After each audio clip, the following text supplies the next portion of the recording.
Un pendentif reliquaire qui protégeait les nobles du danger. Imaginez un instant votre main fermée et au creux de votre paume, un objet minuscule doté de pouvoirs magiques, capable de détourner la foudre, d'arrêter un coup mortel ou encore de repousser les forces du mal. Voici l'histoire étonnante d'un pendentif reliquaire de la fin du XIVe siècle. Au Moyen-Âge, la religion chrétienne est omniprésente. Partout, les fidèles manifestent une grande piété à Dieu et aux saints. Ils ont besoin de voir, de toucher et même d'embrasser les reliques. Les plus fortunés les portent sur eux pour repousser les dangers. Et les dangers sont réels, guerres, maladies soudaines, accidents, éclairs. Le monde médiéval est un monde fragile où les croyances et les superstitions s'entremêlent, alors chacun se protège. Malgré les réticences de l'Église, les élites possèdent souvent de petits reliquaires personnels. Ils les entreposent cachés dans leur logis ou les portent sur eux de façon dissimulée, souvent autour de leur cou, parfois cachés dans leurs vêtements, comme des amulettes secrètes. Et c'est dans ce contexte qu'apparaît notre pendentif. À peine plus grand qu'une phalange, ce pendentif est un parfait exemple de l'orfèvrerie rhénane qui se distingue notamment par l'emploi de formes architecturées. Il est fabriqué en argent doré et décoré de nielle, une technique décorative délicate consistant à incruster dans le métal un alliage sombre pour faire ressortir les motifs. Sa face est conçue comme une miniature d'architecture gothique.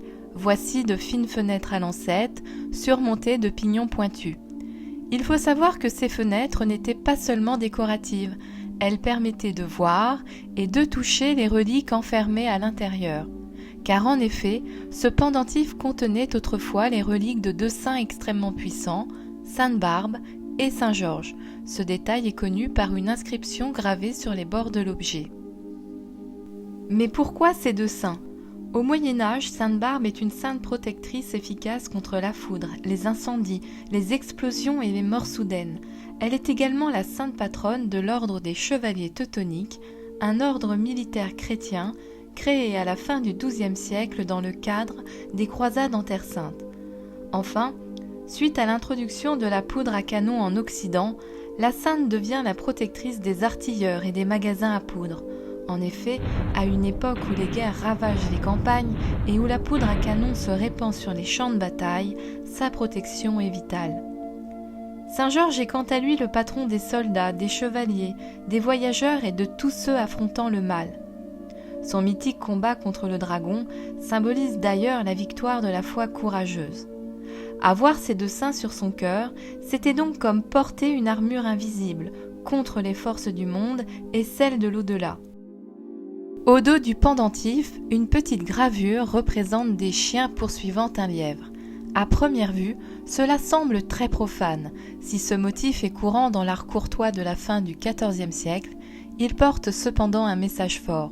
Dans la symbolique médiévale, les chiens représentent la vigilance, la loyauté et la poursuite du bien.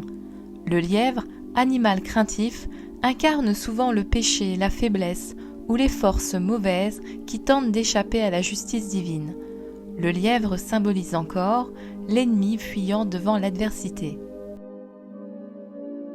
Ici, la chasse devient une métaphore spirituelle, où l'âme chrétienne est en quête de justice, et où la victoire du bien anéantit les forces obscures.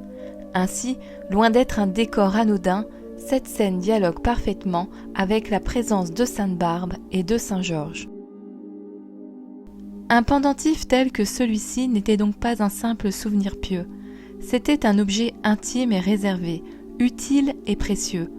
Dans les dangers du voyage, dans le fracas d'une bataille, sous la menace des éléments, on le touchait du bout des doigts, comme pour y trouver force et courage.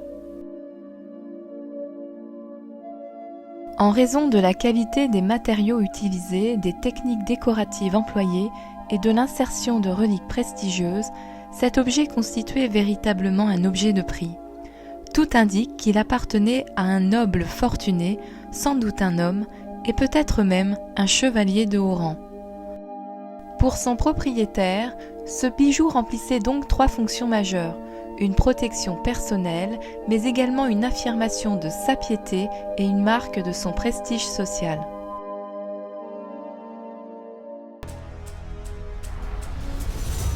Vous l'avez compris, ce petit pendentif est bien plus qu'un bijou religieux. C'est un objet protecteur, un marqueur de prestige et un condensé de symbolique médiévale. Un objet où le sacré et le profane, la foi et l'élégance se rencontrent dans un espace de quelques centimètres. Si vous avez aimé cette vidéo et ce type d'objet fascinant, n'hésitez pas à liker, à partager et à vous abonner. D'autres trésors médiévaux vous attendent.